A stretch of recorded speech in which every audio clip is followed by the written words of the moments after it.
Hot and overcast. I take my gear out of the car and put my bike together. Tourists and locals are watching from sidewalk cafes. Non-racers. The emptiness of those lives shocks me.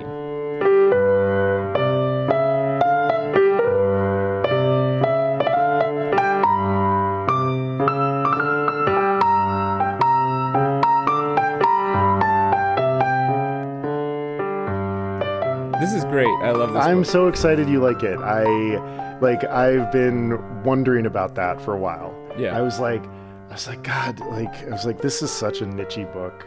And I understand. Except for I'm not sure that it is really. Right. I think that's. Or at least the niche isn't athleticism or cycling per se. It's a kind of, maybe the niche is jock nerd. Yeah, totally. Yeah, exactly. And it's just, yeah. I was wondering if it was going to clear that hurdle for you. And it's hard because I'm inside the culture, so I can't, I'm biased. So it's hard for me to see its effect. And so I'm so pleased that you're enjoying it, but it's true. I could watch bad surf videos. I could watch a bad surf documentary and enjoy it. I would prefer to watch a good surf documentary and enjoy it. But also, I'm just down to just watch some surf porn too. Totally. And that was what I was wondering was is this cycling porn or is this good? I think I have enough sort of critical ability to be I think it's good. But I'm really stoked that you are enjoying it, but we're totally getting ahead of ourselves. Yeah. We are discussing Tim Krabbe's 1978 novel, The Rider. Translated into English for the first time in 2002. And maybe we'll talk about why it's good.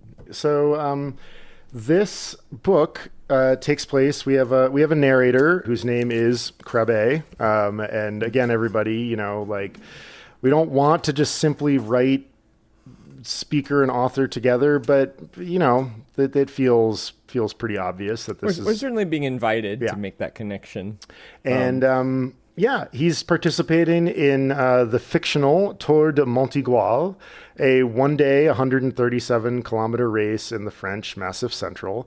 Along the way, we learn about his cycling history, his sporting history, and we get a kilometer-by-kilometer account of his own race experience, full of highs and lows. I'll kick it over to you. Yeah, I think in plot-wise, it's pretty simple. He starts the race and is nervous and thinks he might have a chance, but probably not. He's sort of humble, spots his rival, Barthelemy, and then about halfway through, he catches a breakaway and is one of maybe 4 or 6 riders who seem to be doing quite well. And I don't think this is like the Tour de France sort of strategy expectation that the breakaway will almost always be caught. I think in this kind of amateur level, actually, the breakaway, I'm just guessing, probably wins a higher percentage of the time. Yeah, and in a lot of one-day races, there will be a selection. And it's very rare that there will be a bunch sprint in a difficult hilly one-day race like this one. Milan-San Remo is an exception, but in that one you are literally on flat terrain for 270 kilometers before there are 2 small hills before the end. Right. Yeah. So this is a rather hilly one-day race, and that favors Krabbe, who we understand. I'm placing him as almost always in the top half, maybe in the top quarter, but probably not considered in the top 5 in this sort of amateur. So, but he's having a good day, I would say, and that he's both strong and his strategy is good, is my read on his racing. And that he's also maybe kind of at peak amateur form, right? He's 32 or something like that. He's been doing this for 3 or 4 years, and this might be sort of the apex of his amateur career or close to it. And so he's doing pretty well. And then I don't remember exactly what happens, but basically he kind of falls off and is dropped by the selection. But then gets picked back up again by his friend Labusque, Labusque, the giant. He's not as giant as the other guy who's at one point described as a massive black taxi trundling away, which is just an incredible description. One of them is described as the guy who's always throwing Charlie Chaplin. Yeah, him. Yes, that's him. Yeah, that's the. Yeah, that's the other one. Right, So because Krabbe says at basically- one point, I felt like he was about to throw me out of a restaurant. Right. There's so many good one-lines, but Yeah. the plot's simple, right? Yeah. Krabbe probably doesn't have a great chance. Oh, it seems like he's got a pretty good chance. Oh, he's dropped. He probably doesn't have a good chance. Oh, his friend Lebusque basically kind of lets him draft to basically catch the selection again. We learn this is because Lebusque has a grudge against one of the other writer, Rayon. And then so he is not only in the final selection, but he successfully attacks towards the end and is in the final two, and then loses the race by 5 centimeters in the final sprint to Rayon. I also wrote this little cast of characters here too, so we could review that too. Rayon is young, talented, and I mean, again, my sense is that he's completely lacking in honor. He's a wheel sucker. Krabbe points out at one point that he's a better bike racer than the others because of that. But he still comes in for a fair amount of well-deserved abuse from the other people in the breakaway. I think there's a moment where Krabbe says he's the only real rider. Yeah. Meaning that he and his buddies, who honor their temporary alliances, right? The alliances are temporary, but they could betray them, but they honor them. Yeah. They pull their pull. If they're gonna break or they're gonna attack, they do that at sort of the time that's expected and not in sort of sneaky ways. And they're not trying to suck wheels, but Rayon is win at all costs. Yeah. And sure enough, he wins at all costs. Yep. And let's see, who else we got? We got Krabbe, Krabbe's training buddy, a good climber. My favorite character, the rider from Cycle Golf. Who, and it's great in like the rider fandom, there is a like massive group of people who have like tried to figure out like who is this actually, because it's the cycling equivalent of who You're So Vain is actually about. Yeah, totally. Who actually thinks this song is about them? Yeah. And there's a bunch of, there's all sorts of different things, but he fits in this place of a very talented, very good future pro who at the moment has not quite really like ripened into form. But the rider from Cycle Golf spends a lot of time off of the front, and for maybe about half of the race sort of occupies this like, is he gone? Like, what happened? Yeah. Like, has he truly gone up the road? And then Bartolome, Krabbe's rival, who actually, like, Krabbe met at his very, very first bike race. And they had, like, a good relationship for a while, and then it soured. And one has the sense that he is now eclipsed. Krabbe has eclipsed his rival, who he was in sort of in awe of first, and maybe there's a little bad blood for no other reason than that. Yeah.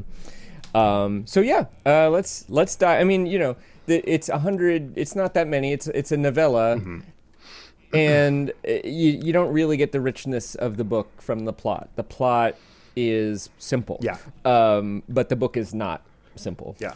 And like the big question I have for you, like we've already started talking about it. Like one of the things we talked about during Three Body was, my sort of assertion that as the books went on, there was sort of less and less space for the reader.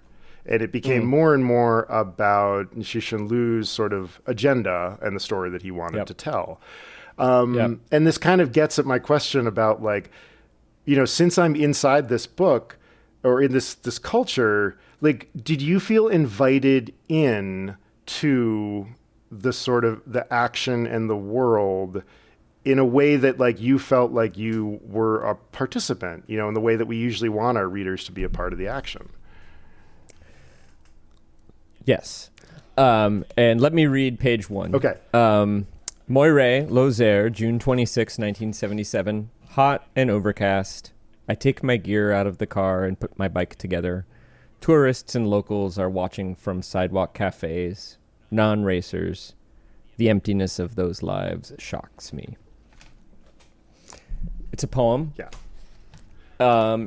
It is incredibly specific and incredibly universal. Everywhere cars are parked or driving by, and then also he's like, and I got more. Everywhere cars are parked or driving by with antlers of wheels and frames. A few riders are already pedaling around, smiling, waving. There are a few I don't know. Good riders, bad riders. You can tell good riders by their faces, bad riders by their faces too, but that only goes for riders you already know. We have one of many paradoxical statements, sort of poetically wise paradoxes.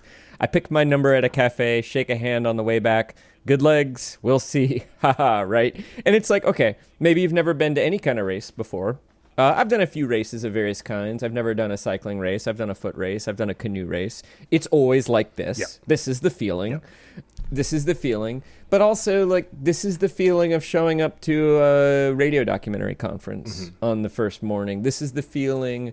It's the feeling of showing up for anything that you care deeply about that not everybody in the world does, and being among your kind, the people who do care, and so that to me, it's inviting because it constantly remains universal.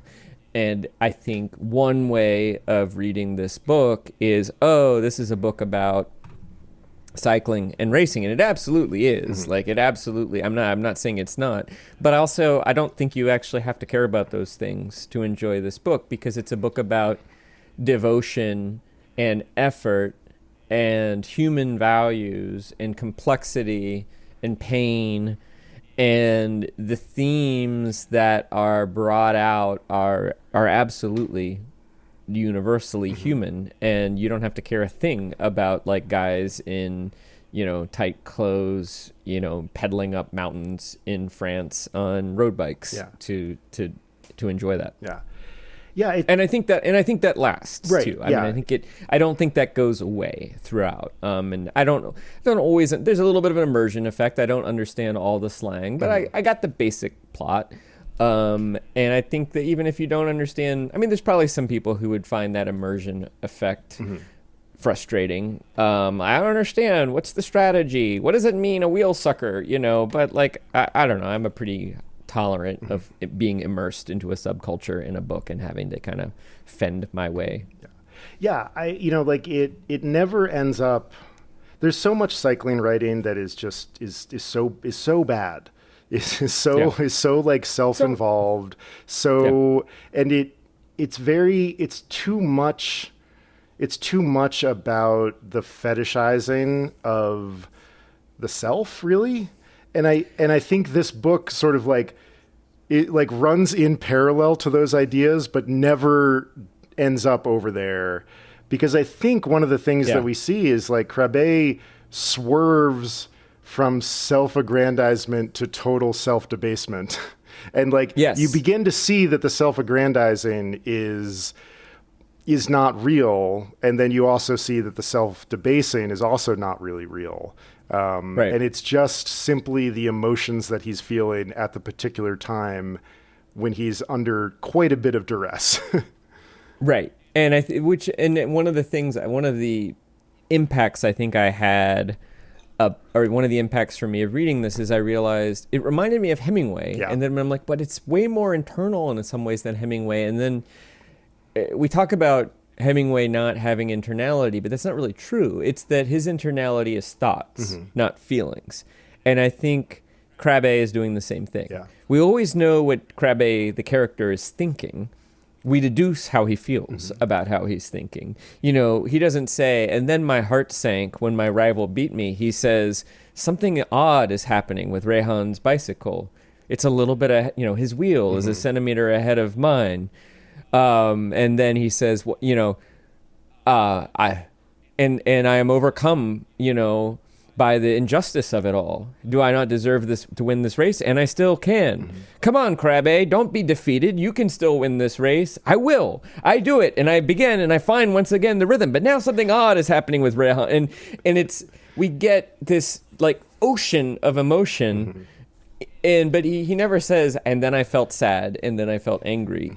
We just get thoughts. And the thoughts are sort of universal. And if anything, actually think you have to pay close attention to realize how well Krabbe is racing. Yes. He's actually probably like racing the best race of his life, or one of the best races of his life. But he never tells us that, and he often tells us that all is lost in various, that often the narrative is like, yeah, I've got no chance, or like maybe I have a chance, or that's it for me, or and it's only in like the final 2 kilometers or so where he actually gains some confidence, because he has been unusually strong.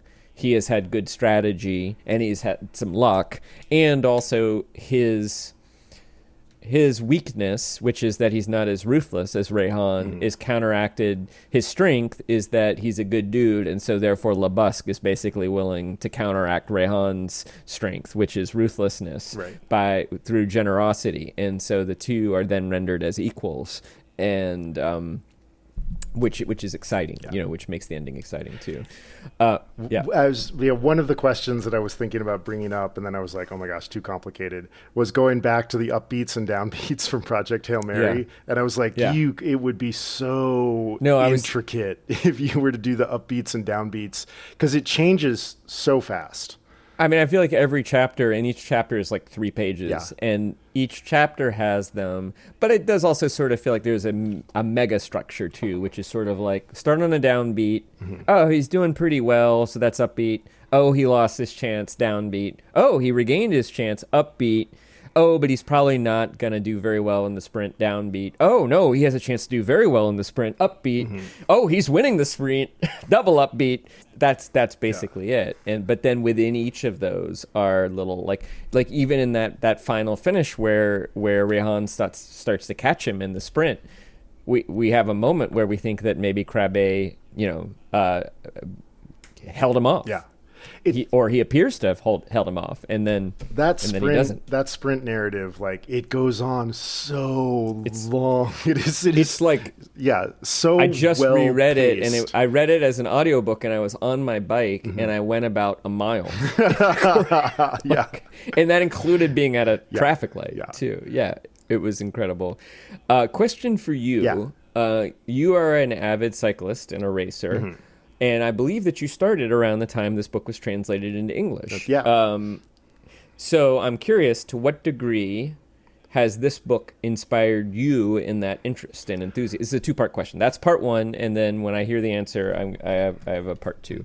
Very much so. I discovered this book when I moved to Portland, so about 6 years after it was translated.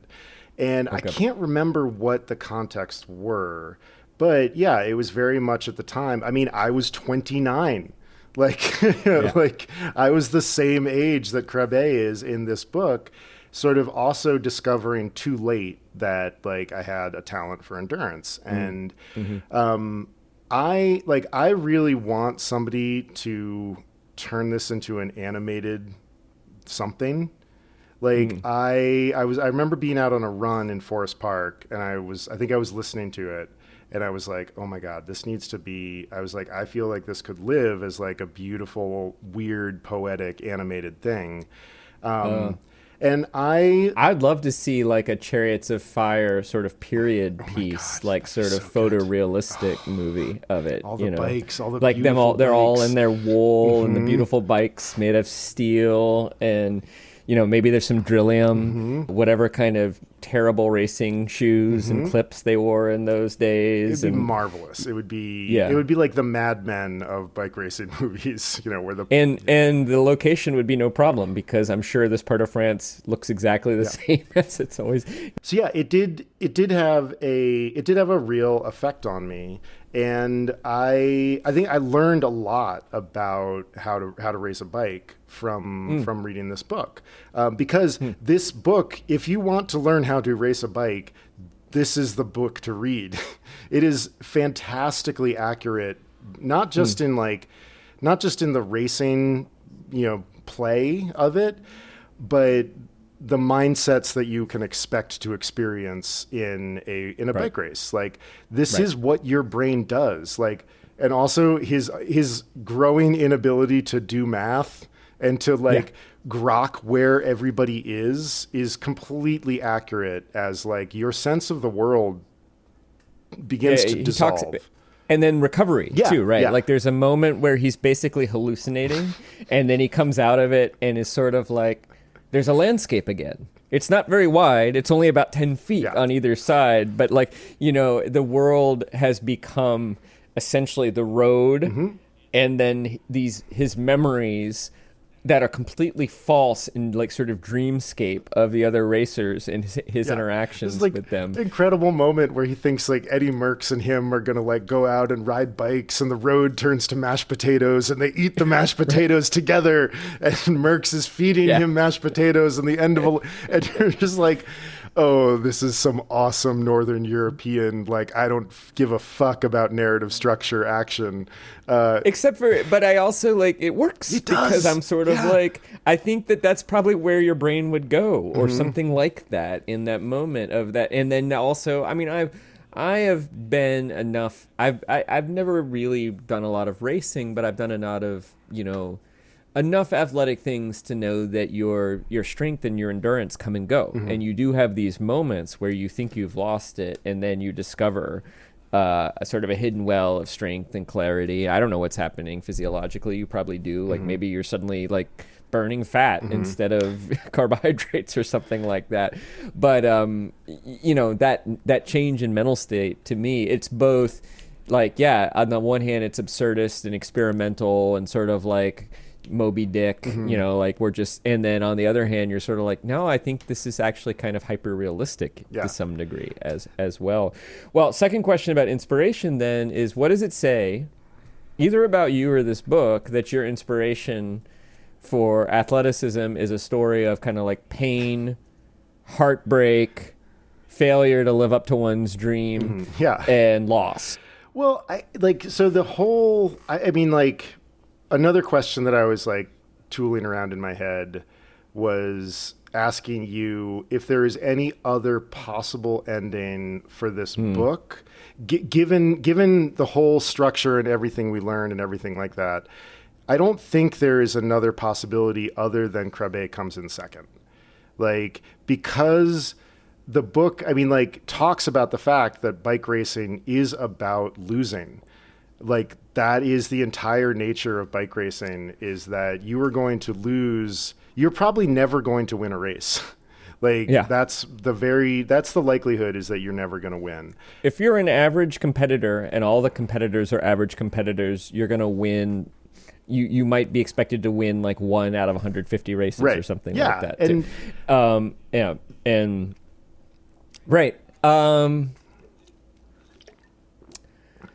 Okay, this is what I think about this.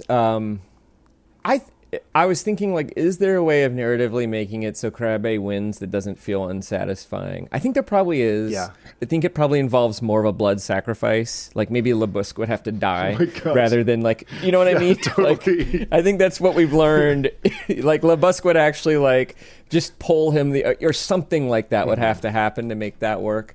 There'd have to be a greater cost to that victory. But I think a great writer could do it and still have it satisfying. But it would have to seem incredibly improbable until the last, and then something would have to happen that was set up very early on that surprised you and yet made sense. And I don't know what that would be, I think the one place I could see that going, what you're talking about. So Tessonnière, I think, is one of a rider who crashes on one of the descents, and and he and Krabbe have a bargain that they won't chase each other down if one of them is up the road. I could see an ending, going off of your blood sacrifice, where Krabbe betrays that trust, and the blood sacrifice is the friendship. And in that story, Krabbe becomes more like Rayon, who he does not admire. And so, there is, this is like, I think this is a book about contradictions, that there is honor in bike racing, but the way that you win is by never being honorable. Well, then, okay. So I will fully answer your question some more, but would you rather be Krabbe in this race or Rayon? Would you rather have Krabbe's race or Rayon's race? I think that my results speak for themselves in that way. No, I imagine that you're actually Lebusque. That's how I imagine you as a correct. That is like 100%. You are his size, and you're probably constantly like hauling people riders who you're friendly with like into the break, and then they're like, "Thank you very much, Chris," and then they go win the race. That's what I. Yes, that was 100% my role. And a few times I got to experience what Krabbe does. Yes, I was in a stage race years ago, and our team leader comes up to me and was like, "I'm done. You're the GC guy now," because I was second on the team, and I was like, "What? I don't want that." And had a similar experience to Krabbe of riding myself inside out, and just barely catching the lead group at the finish line and finishing, 14th. Something like that. Well, but I guess, and you said that Krabbe's is the role, either somewhere Lebusque or at your best Krabbe is the race that you normally have. Do you resent that? No. Would you rather be Rayon? No. I think that's the point of this book. Yeah. At one point, Krabbe and Rayon are riding. I think they have broken, or maybe they're trying to catch the other break or something like that. And Rayon is sucking Krabbe's wheel, and Krabbe says, "Hey, Rayon, I'll make a deal with you. How about you win the wheel sucker race, and I win the real one?" And I think that's what happened. Yeah. Right? Like, I think ultimately in this sport, you could choose to think that you're racing all the other racers, or you can choose to think that you're racing yourself. And my sense is that Krabbe actually probably raced the best race of his life. Yeah. That he's stronger than he's ever been. He got a little bit lucky, but he also, I think even his initial attack to catch the break is sort of brilliant. And then the fact that he hangs in is brilliant. And then he gets lucky with Lebusque, but then he also is set up. And my understanding is that he is not as swift, but maybe can maintain a sprint a little longer than Rayon has. So if he could time his sprint in such a way to make Rayon break a little early, that he might be able to essentially like make Rayon play his game, which he does not do. Yeah. But he probably races. He's probably the slightly less talented rider, and he also is the more honorable rider. And it's that. And probably if he was willing to be as dishonorable as Rayon, he might have had more of a chance. And that's just not him. And I think this book is about... There's no way it's about the deep contradiction here, because there's no way that Krabbe could have found the strength to ride the race as well as he did without really wanting to win. Yeah. And there's no way that he can win without betraying his values. And the reason he wants to win is that he loves the sport, and winning the way Rayon wins would betray the love of the sport and is therefore impossible for him. Yeah. And I think that is a very big topic. Yeah. But I also think that, I don't know, I mean, somebody else could read this and be like, oh, it's a book about a loser. And I don't want to be a loser. I want to be Rayon. And that's fair. But I think this is a book that anybody can kind of take. There are a lot of things you can take from it, but I think what I take from it is that actually Rayon or Krabbe, he loses, but he kind of wins because he's absolutely, his coach says you rode well, which honestly, is the praise that most people are looking for in bike racing. Right. Like, to be called a good rider is like the highest praise, that you could get from your teammates or friends or rival, something like that. And Krabbe was the best rider on this day. Yeah, he didn't finish the first rider, because there's also the rider from Cycle Le Goff, but he's not, that's not our titular rider. Our titular rider is Krabbe. And I'm trying to find, here we go. Well, and you bring up paradoxes, and I think that like without Krabbe's chess background, which is amazing. He was he was a very, very good chess player. Very good chess player. Yeah. And he's still probably a better chess player than a cyclist, because he was never a pro cyclist. No, he was a very good amateur. A very good amateur. There's a great quote of his that he says, in the late 70s, I got into road cycling enough that chess became my second sport. And it's just like a beautiful, just like lovely. And so I've got a reading. It's 2.5 pages, so it's probably going to go on a bit. But I think that this is a good way into the book. I mean, other than your first paragraph, which is such a killer first paragraph. Like, it's just, he really, Krabbe's economy as a writer is astonishing.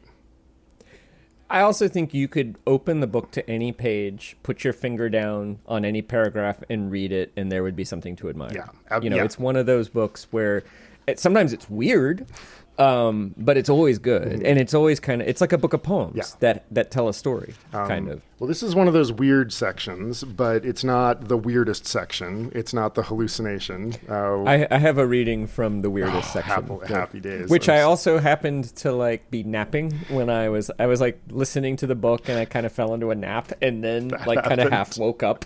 Yeah. How about the little digression that says numbers that have been worn by riders who have died in bike races, and it's just 1 through 100 just written out. It's just like, it's incredible. Just the best. Yeah. Okay. When I withdrew to Anduze in 1973 for my first period of cyclo-literary hermitry, I believed that, while cycling, I would come up with thoughts and ideas for the stories I'd be writing the rest of the time. Fat chance. The rest of the time I spent jotting in my cycling logbook and keeping statistics on my distances and times. And while cycling, I thought of nothing at all. On a bike, your consciousness gets small. The harder you work, the smaller it gets. Every thought that arises is immediately and utterly true. Every unexpected event is something you'd known all along, but had only forgotten for a moment. A pounding riff from a song, a bit of long division that starts over and over, a magnified anger at someone is enough to fill your thoughts. During the race, what goes round in the rider's mind is a monolithic ball bearing, so smooth, so uniform that you can't even see it spin.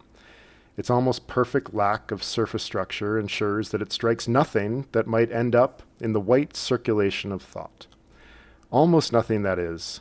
Sometimes a microscopic flaw still manages to strike a chord. From race number 203, Evening Criterium at Groot Amers, May 30th, 1975, I remember the sound brink, pronounced as 2 syllables, that popped into my mind every time at the same street corner, 20, 30, 60 laps long, that I ruminated over, the way tongue and teeth can play with a half-forgotten wad of gum a feature film long, until I was back at that corner, and brink was refreshed in its original form. Why not some other corner? Why brink? We know little of the workings of the human mind, as a mass murderer's lawyer once told the courtroom. I once gave myself the assignment of inventing a completely random word. Completely random, is that possible? And all of a sudden, there it was. Bat-tuo Greek Greek. Bat-tuo Greek Greek. Is that a name? I don't know anyone who answers to that. No one will ever be able to tell me where Bat-tuo Greek Greek comes from. A few million years of evolution haven't resulted in brains that can understand themselves. Why is there, somewhere along a training route near Amsterdam, an elm that reminds me of the chess grandmaster Jan Hein Donner? Every time I see that elm, I think Donner, and then I see him before me, 10 meters tall. That kind of thing. No, then give me chess. As soon as you start playing, the smooth monolithic bearing is replaced, as in a modern typewriter, by a ball covered with ridges, angles, bumps, protuberances. That ball spins around like mad, indiscriminately knocking all kinds of things into your consciousness. Soup that was too cold 7 years ago now. An old game lost to an up-and-coming youth champion with a completely different opening, but with the same brand of chewy caramels beside the board. A botched perpetual motion machine you saw somewhere. 6 new things every minute, to say nothing of the conversations with other players during the game that sometimes actually have subjects. In bicycle racing, that's all different, which is why I don't believe the rider who, during a training session in the dunes between Noordwijk and Zondervoort, told me how he had seduced a woman during a criterium. She was standing behind a crash barrier when he discovered her, or she him. If she'd told me, I would have believed her. Every 100 seconds he came barreling past, and so their love blossomed as prettily as a flower in one of those time-lapse films. 10 laps long, they smiled at each other. For another 10 laps, she winked, They began running their tongues over their lips, and by the time the race was approaching its decisive phase, their gestures had become downright salacious. He said so, but I don't believe him, because he's a very good racer.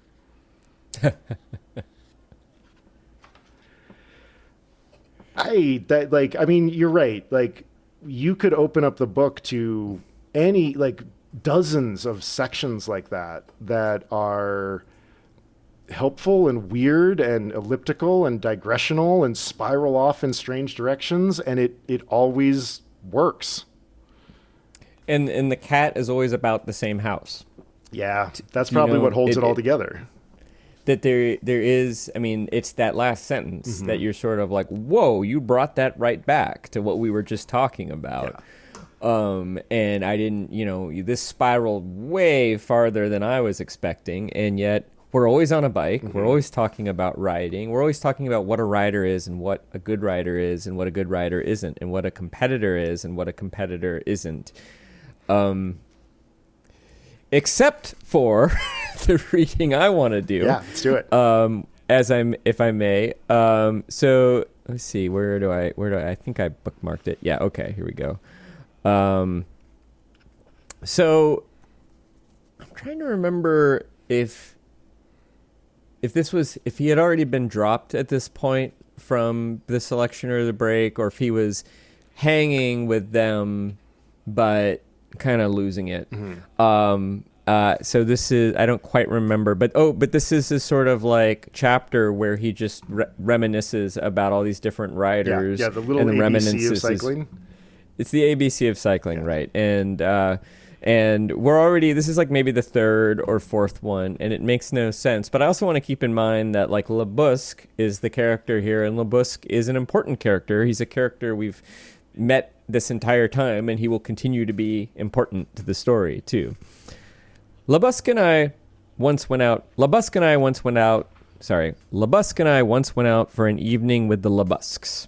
We had agreed to meet in the station restaurant. We were barely seated when Labusque insisted on a test of strength. A little arm wrestling. I was able to get out of this by saying that I already knew he was stronger than me. Labusque then began eating his glass.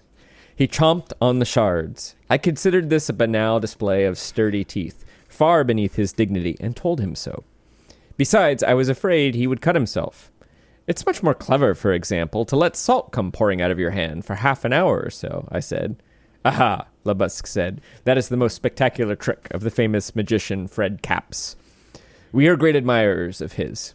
And he and his wife began talking excitedly about a Fred Capps show they had once attended. Merc, Eddie, once asked to borrow my fork, etc., etc. And we're on to the next one. And a little bit after this, like maybe a kilometer or two later, there's this moment where he's like, notices that he can see the trees again, and he says something like, I'm having thoughts again. Yeah, right. Yeah, exactly. Yeah. But I'll just ask you, like, does this Labusque of this absurdist flashback resemble the Labusque, the character that we encounter through the rest of the book? Yes, I think so. It does. Yeah, does 100%. Yes. Like his sort of sturdy enthusiasm, indestructible, enthusiastic, cheerful, as he's sort of agreeable. Glass, like, also kind of like asking a little too much of Krabbe. Yeah, but Krabbe sort of needs to fend him off a little bit.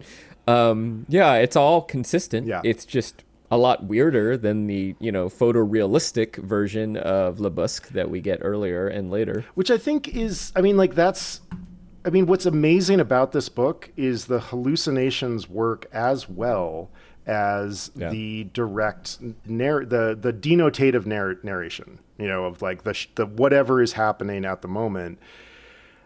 I feel like the hallucinatory parts are just as effective. You learn just as much. It takes you just as much in the, the argument and the mission of the book. And I think, in a lot of ways, I think that this book is about the nature of reality and the nature of truth. Yeah. Because, I mean, there's that moment he talks a lot about through the book about Anquetil taking his bidon out of his carrier and putting it into his jersey to lighten the bike on the way up.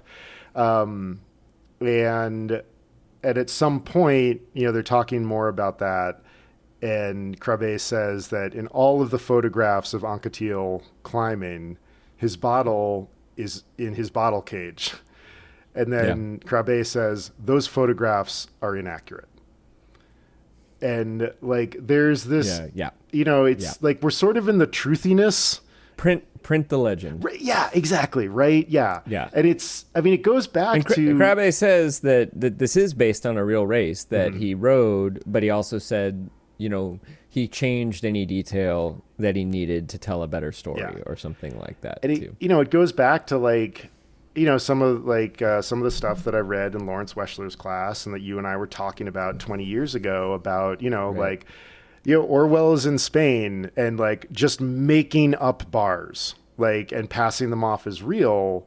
And then when people sort of challenge him about it, he's like, no, that bar doesn't exist, but I needed that composite to tell the story.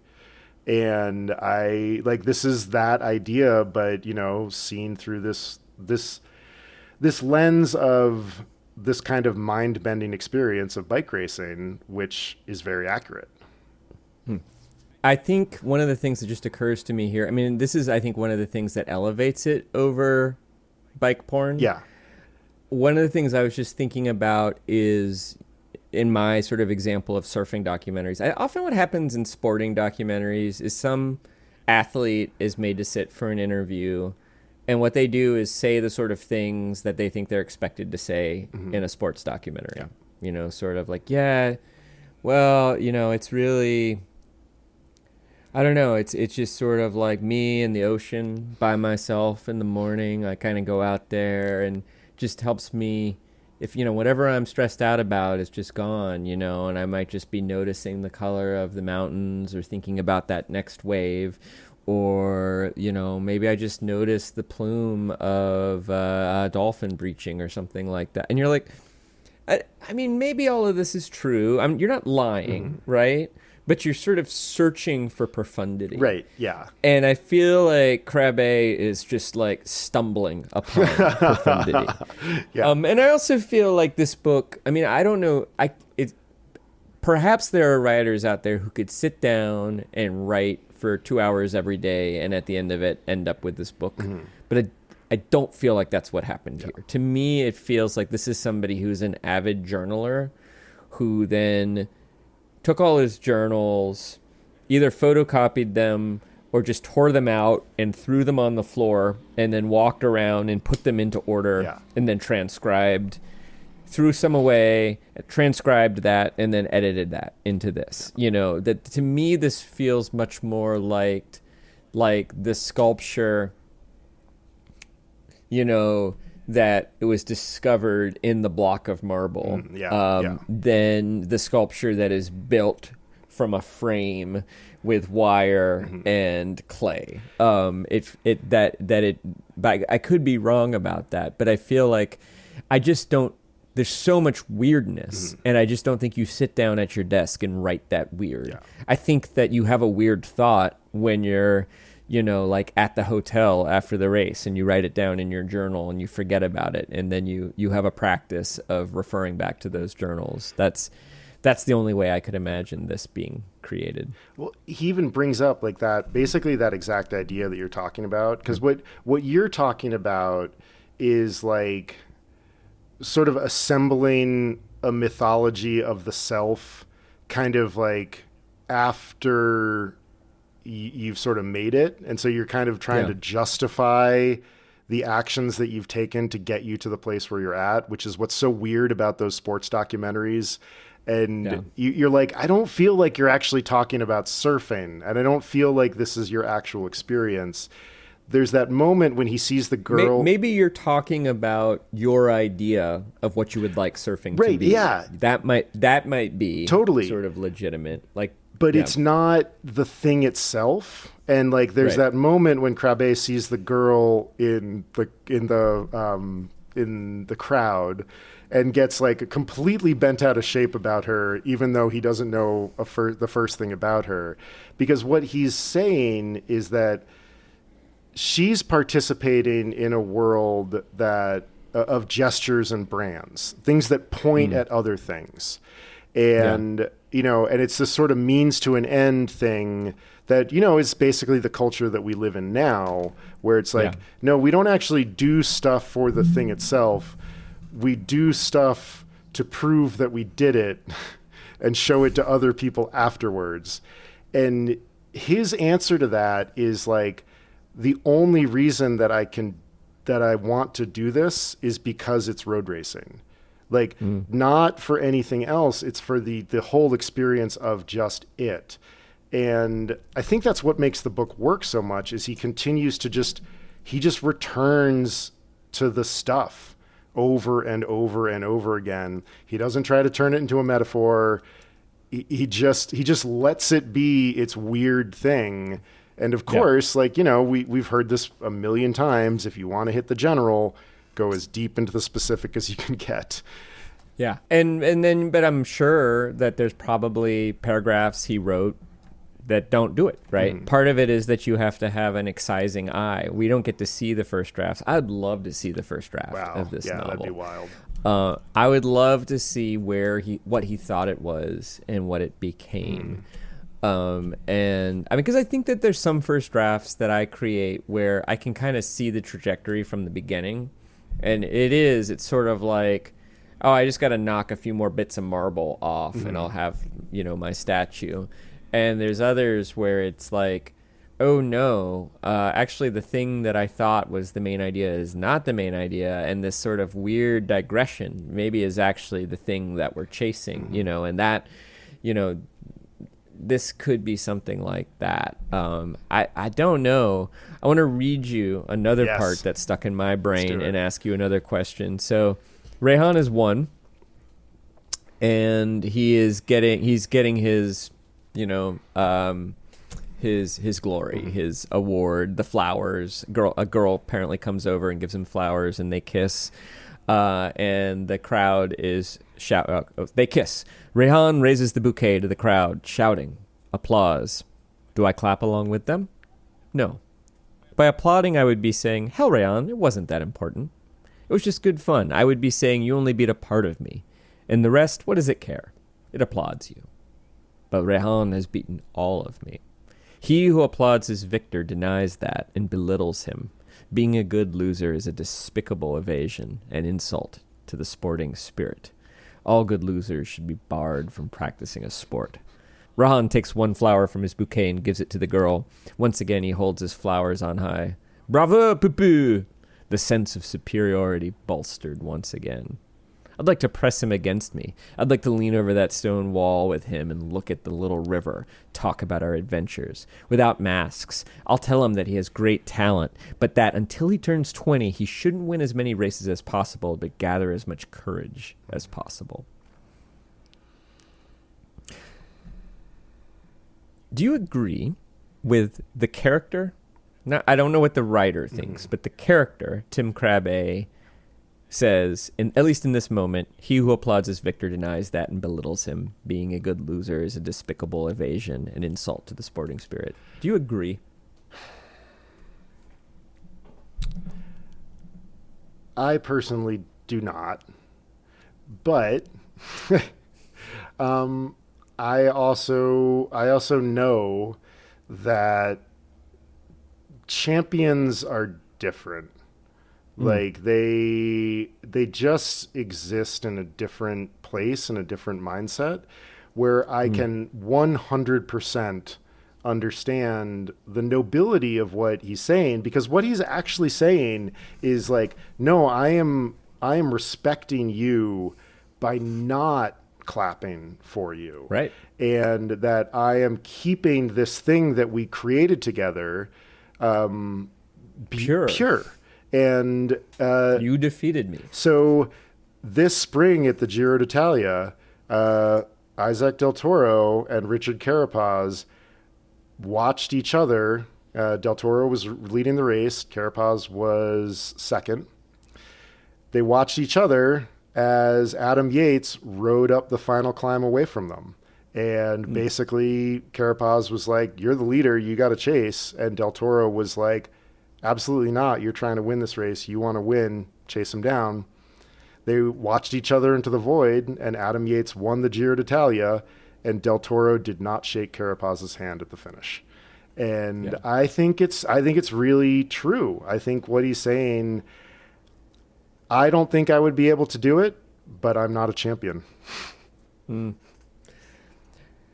I also wonder, though, if Tim Krabbe, the author, is giving us Tim Krabbe, the loser, who is justifying and rationalizing a kind of ugliness that actually maybe betrays the beauty of the sport, the sporting spirit, and coming up with a very elaborate, convincing rationale. Or, but I also wonder, I'd really like to know what the character of Tim Krabbe would have done if, one of the writers he respects had won. And that, I kind of like that we don't know. Because I feel like I don't agree.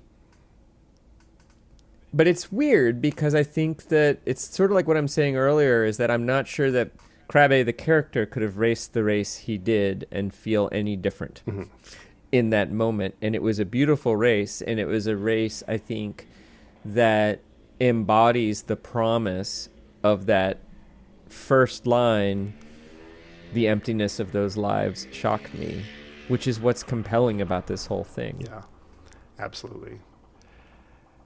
I think we should go on. That's a great place to end.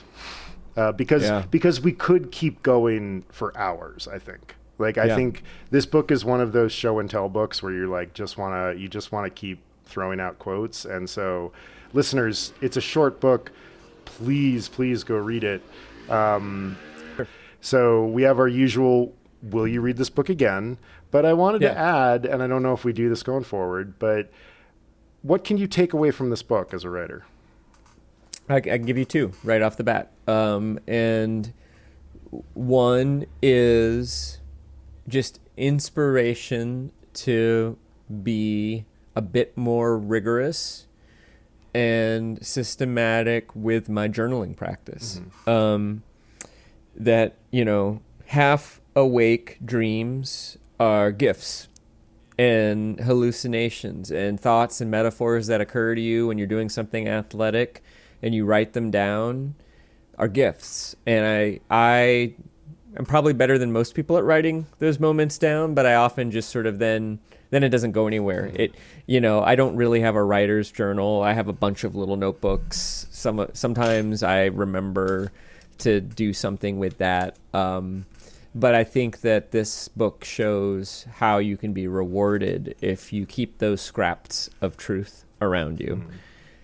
And then the other one, I think, as a writer, is that it's the internality of thoughts versus feelings. I think so often as a writer, we summon to come up with an emotional narrative.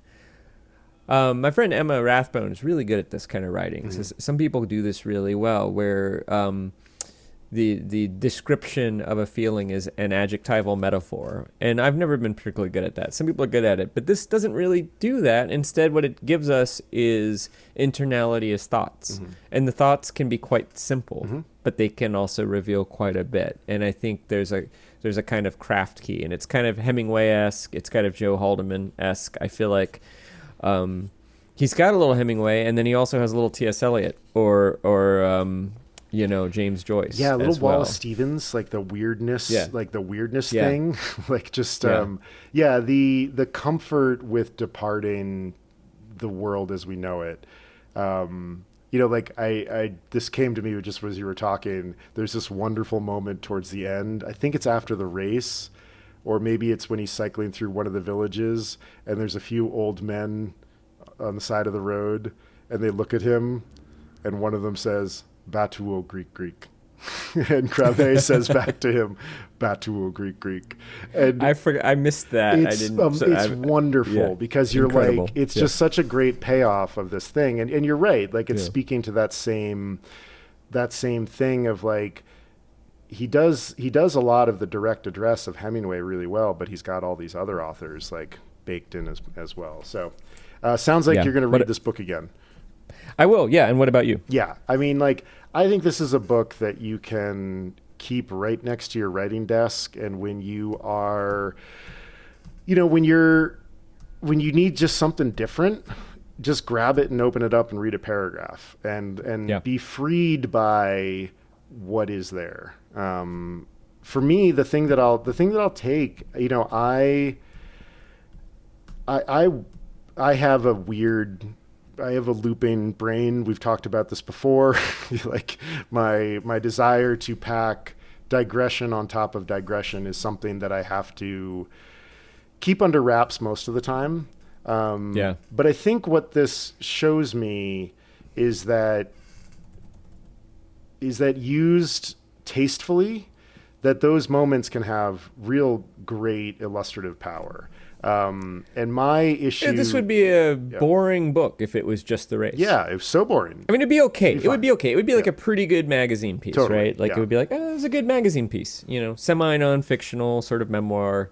Perfectly fine. Yeah. But, my struggle as a writer is not knowing when to stop. Well, that's my struggle in life. But, and I think that this book both gives me permission to let that part of me free every now and then, but also reminds me it's a powerful spice. And I would be better served, and most writers would be better served with the concision and the lightning bolt of that first paragraph.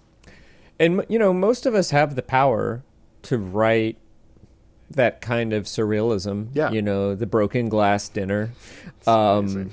It's really more how he deploys it and how tastefully he deploys it. Powerful spice is a really good way to put it. You're absolutely right. When he catches Despuesh, he opens his mouth and Krabbe says, his teeth look like the broken glass on top of a wall.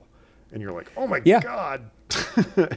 And there's another, it's interesting. The image of broken glass comes up 3 or 4 times too. I mean, I think that's the other thing is that when he's playing like that, there are little resonances. Mm-hmm. It's in the same way that when you're having a dream and you're like, oh, I know why, tree roots made their way into my dream. I was digging up tree roots, like, or something, like that. I think it's a profound lesson in all of those things. I think you're the host. All right. So trivia. So there is I was reading a little bit about Tim Krabbe, and there is a real life anecdote that he shared with a journalist that did not make it into this book, about what inspired his love of racing. And for the life of me, I have no idea why it didn't make it into this book, because I really feel like it would have fit right in and added a lot. So which real-life incident does Tim Krabbe say inspired his love of cycling and racing, even though he doesn't write about it in this book? A, he had a friend who was proud of a time trial personal best on a road bike, and Krabbe beat it riding a hybrid bike, and that convinced him that maybe he had some talent for this. Hybrid bike being like a mountain bike with road tires on it, not designed for the kind of speed that a road bike is designed for. You know this, but I'm saying this for the listener. B, he was watching a race as an 11 or 12-year-old with another kid who was kind of a bully. And the riders happened to take a nature break at that point, and Krabbe saw it coming and got out of the way, but the other kid did not and got hosed. And Krabbe thought that was great and wanted more. So that's B. C, his uncle, his mother's brother, was a successful amateur racer, kind of just like him, in, I guess, probably the 50s. And his mother drove the support car with Krabbe as a toddler, like in the seat, like watching the mother sort of follow along and, like maybe occasionally do a repair or, do whatever the support cars did in the 1950s. And then D, he used to hang out and pick up girls as a teenager at the velodrome in nearby Belgium, which was called the Monde de Lanneau. Nice. Very nice. Good name for a that is velodrome, a great I name thought. for a velodrome. You're right. That would be the art would take care of itself. That'd be so much fun. Yeah. I think it's B. Damn it. It's actually A. Really? But I'm very happy because I was reading about nature breaks Yeah. last night, and it was like, oh, I have to work this my into God. trivia somehow. Well, it just speaks to the ideas of like justice and comeuppance and like Yeah. filth that Yeah. that are so endemic to cycling. That one felt weird enough and perfect enough. I was sort of like, that first one is a little close to him riding his cruiser bike, when he was doing his early time trialing as a kid. And I was like, Right. that feels a little too close, but And maybe that is how that narrative did make it in too. But I thought the way that I read the anecdote was that it was like a friend in his 20s who was kind of like an avid cycler and was like kind of like excited about, like he had gone to a velodrome and like done and was kind of like bragging about it. And Krabbe's like, I wonder, I used to be pretty fast as a kid. I think I could I'm beat gonna that. try this. Yeah. Yeah, That sounds but you're right. that It makes is sense. similar to that And- anecdote too. But I love the nature break. Bravo! You have been writing very convincing copy recently. It's been really good. Thank you. Yeah. I was reading about nature breaks last night because I was reading about breakaway tactics and also kind of like sandbagging tactics for teams in the pelotons. And apparently, an occasional sandbagging tactic is to call a nature break when one of your teammates is in the break. Which it's like, but apparently it's sort of like everybody knows, but it's also kind of like, yeah, we're gonna have to do one anyway at some point. But then I was just like, wait, are you saying that like 100 people just like pull their penises out, yes, absolutely. like wherever they are, Yeah. at the same time? Uh-huh. And like, what happens to the cameras? And like, whenever I see racing, there's spectators everywhere. Yeah. That's what happens. And actually, it seems like very frequently there are, people see more than they bargained for, or maybe just as much as they bargained for. Depending on their predilection. Once a summer, in the Tour de France broadcast, if you are watching carefully, you will see a dong. Because very, very often the cameras are quick enough, but it gets through every now and then. Yeah. That's I was reading that is in fact the case. Yeah, even on live TV. Yeah. And that's also why that often they will radio in the nature break, and part of that courtesy of that is to give the broadcasters time to cut away. Cut to like an overhead shot or cut to the break from the peloton or something like that too. It's sort of this. That was an astounding one of those details about a sport where you're like, really? Yeah. I guess so. I guess I was like, I guess I thought they just sort of held it, and I was like, well, that's a really long time. Yeah, and you're drinking a lot of fluid. No, the way that they happen is really odd. It's sort of this like mass tacit negotiation. Where there's a lot that is not spoken, but eventually... Well, and you're not supposed to break during the nature break, don't. right? You're not supposed to sprint. But you can certainly just not choose to participate in the nature break. Right. And that, and that's either frowned upon or accepted or whatnot. But eventually everybody decides that this is the right time to pee, and everybody pulls over and y'all pee. Is it sort of like if you, like in NASCAR, there are racers who will sort of forego their final pit stop, knowing that they might not quite have enough fuel, but they think they do, and they're basically trying to save themselves 10 seconds. Is it a little bit like that? Yeah. That could be part of the strategy, which is like, I'm not going to pee this time, I'm going to keep riding. But then... So you're not supposed to sprint, but you could just cruise. Yeah, you could slow roll. And then you would become sort of like a kind of breakaway by default at that point. Yeah, you get rolled back up pretty quickly, and like it's never going to be something definitive, because if there is a feature up the road where it's important to be in front, the fight for that is going to start 50 kilometers out. Right. And so the nature breaks usually happen during periods where either they've got the break under control and they're sort of like, all right, they're sort of 2 or 3 minutes up the road. We can afford to give them 30 or 40 seconds. Or they happen very early. That's when usually when the break goes up the road and is established, there'll be a big nature break. Yeah, I see. Early on, because you're like, we're going to have time. Yeah. Do the breakaways ever take nature breaks too? Usually they will pee while rolling. They will, okay. And that never gets on TV. Oh, the 1 foot clip I was reading. Yes, yeah. You sort of like, you kind of hold your hood with your left hand and you pull your shorts down with your right hand. Your right foot is down, your left foot is up, and you kind of swivel towards the side and you pee. Fascinating. Some riders will just pee in the peloton without stopping. Right. Deeply frowned just upon. like a surfer. Yeah. Another thing that's surfing and okay. Yeah. Well, all right, ladies and gentlemen of Upper Middleborough, we just got a digression about the nature break. So peeing. So the Tour de Monte Dongs and spandex never actually existed as a bike race. Although the mountain did get used twice in the Tour de France, once in 1987 and once just a few years ago in 2020, where it actually finished. It was a summit finish at the top of Monte Gual. And all of the little cols that he describes are there. They're part of the race. It's really cool.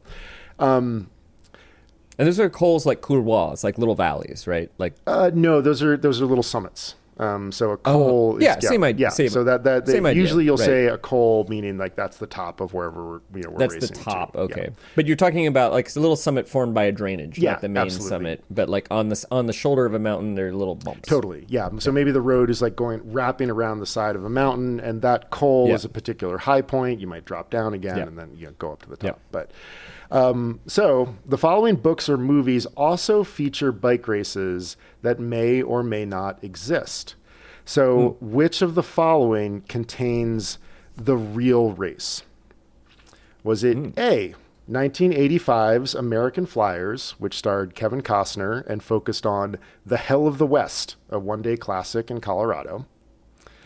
B, Hugo's Magic Pump, a 1970s Italian adult film in which a successful Italian 6-day racer competes in a week-long cross-Italy stage race called the Giro d'Emilia-Romagna.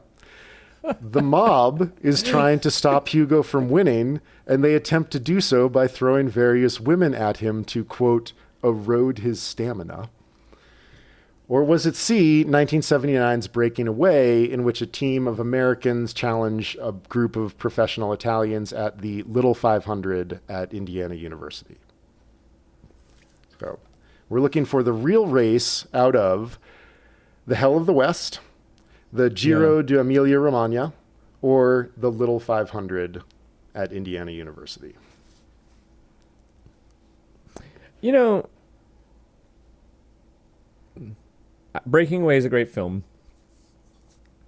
It could very well be a real race, but it also sounds like something they would have just made up. I'm sure there were races at Indiana University, but the one that would sort of draw an Italian cycling team, I'm guessing that's an invention. Hell of the West sounds fun, but I think what's the first one, the Italian one called? Giro d'Emilia-Romagna. Emilia-Romagna. It's like I think it's that one. Okay.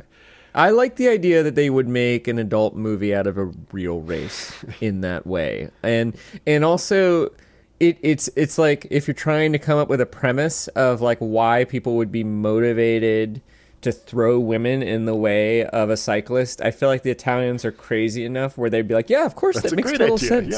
Yeah, it's a great idea. So that's why I'm picking that one. Well, it is in fact Breaking Away. The little 500 does exist. It's a real race that, of course, is coined from the Indianapolis 500 being the big 500. Right. But, oh my gosh, have we got to track down Hugo's Magic Pump, which apparently is incredibly hard to find. But is a 1970s...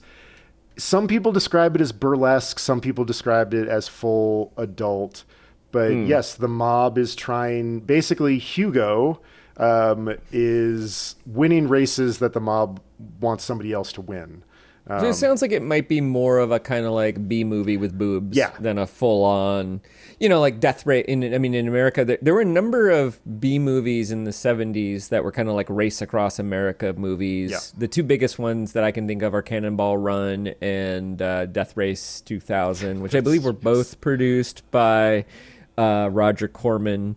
One of them has David Carradine and Sylvester Stallone in it. Death Race 2000 is actually surprisingly good, despite being schlocky. But there's also, actually, if you remember, one of my trivia questions from The Arrest was inspired by a character in that movie who did like ride in her car topless or something like that. Yeah. So there was a fair amount of lung tissue on display. External lung tissue. Oh my God, amazing.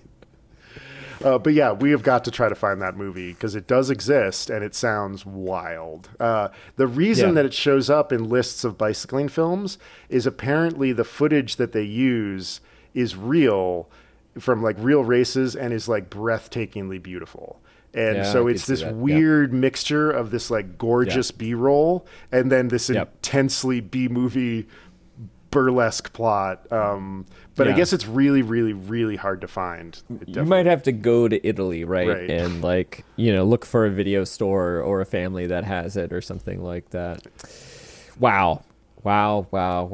Yeah, it is so... One of the things that's so fun about this book, too, is, and that's also kind of fun and intriguing about watching like the Tour de France or any European cycling, is you're just like, wow, like people in Europe really care about skinny guys in like skinny clothing riding bikes on cobblestone roads is like really interesting for Europeans. Like they get really excited about it. And just, we were watching a stage in the Tour, when was it, April? And it's just like, there was never not wall-to-wall people shouting, and that happens. How many stages are there? Like, we were watching a one-day race, but that is followed up by the Giro in May, the Tour in July, and then the Vuelta in August, September. I think one of the things that probably seems a little odd in this book is the fact that he's ridden 350 races in 4 years, which is not odd at all. Like most good amateurs and in Europe will race 100 times a year, and pros will race 200 days a year, which is like horrifying. I feel like that's too much. Like that's just not good for your body. Nope. Well, amazing. It's amazing. And I guess they don't have baseball, so they have got to have something to do in the summer. And I feel like also my sense is that racing fandom in Europe has that same feel of like a summer hang as a baseball game, which is you can go to the baseball game and watch the baseball game. You could also go to the baseball game and not watch the baseball game and have a pretty good time. Just be depending on, again, what your predilections are. You might just enjoy watching some guys in nice white clothes, or you might just enjoy drinking beer and talking with your friends in a loud place. Yeah, people park their camper vans for a week on the coals to watch them go by for a few seconds, but it's a glorious holiday. Beautiful weather, beautifully long days, and you don't have to work for 3 months because it's Europe. Why not go up in the mountains and watch some skinny guys ride by? Well, what's next? What is next is David Halberstam's The Amateurs, which our friend Justin, who is in the Adriatic right now, texted me because apparently somebody he worked with at Nobles has some connection to this book somehow. That's right. Assistant coach has some connection to this or something. I don't know anything about this book other than I think it has something to do with like crew racing. Yeah, but it's glorious. I'm very excited to read it together. So that's what's coming up next. We're reading through the end of chapter 11. And Upper Middlebrow is a Small Point production. Chris Bagg and Jesse Dukes are chasing the podcast breakaway. Music by Ben Pajak and Jesse Dukes. Design and website by me, Chris Bagg. We are supported by Jenny Grieve and Justin Reich. Thank you so much, guys. Find us on Patreon, the rest of you, where there are a number of tiers at which you could show your support. And a reminder, Chris Bagg and I are both writers and editors and can help you with your writing, podcasting, or editing project. You can see some of our portfolios and learn more at our respective websites. I've been reading a lot of script today. You sure have, yeah. And for the last few weeks. And for the last few weeks. You can see our portfolios and learn more at our respective websites, chrisbagg.com and jessedukes.com. Jenny Grieve has signed up for her editorial consultant that she gets from being a patron, and we will wrangle Justin when he's back from Europe. And listen to The Homework Machine. Yes, please do. From the Teach Lab podcast. Thank you. Writer up. Writer up. Nature break. That's actually pretty accurate.